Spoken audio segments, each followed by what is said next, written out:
Sa iba pang balita ay pagpapatuloy ni Isabela Governor Rodito T. Albano ang pagsusulong sa hilagang bahagi ng Luzon matapos siyang mahalal bilang Senior Vice President para sa North Luzon sa League of Provinces of the Philippines.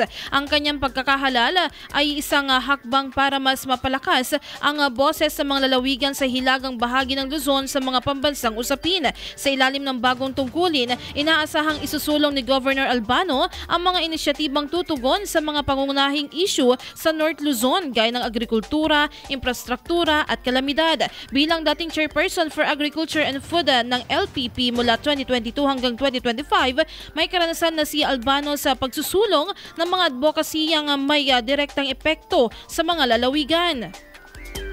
Kabilang sa mga nahalal na opisyal ay sina South Cotabato Governor Reynaldo Tamayo Jr. bilang National President at Quirino Governor Daquila Carlo Cua bilang National Chairperson o Chairman. Ang LPP ay itinatag sa bisa ng Local Government Code bilang opisyal na kinatawan ng mga pamahalaang panlalawigan. Sa pamumuno ni Governor Albano sa North Luzon, umaasa ang mga lokal na leader na mas mapapalakas ang ugnayan ng mga lalawigan sa pambansang pamahalaan at mapabilis ang pagresolba sa mga suliraning kinakaharap ng rehiyon.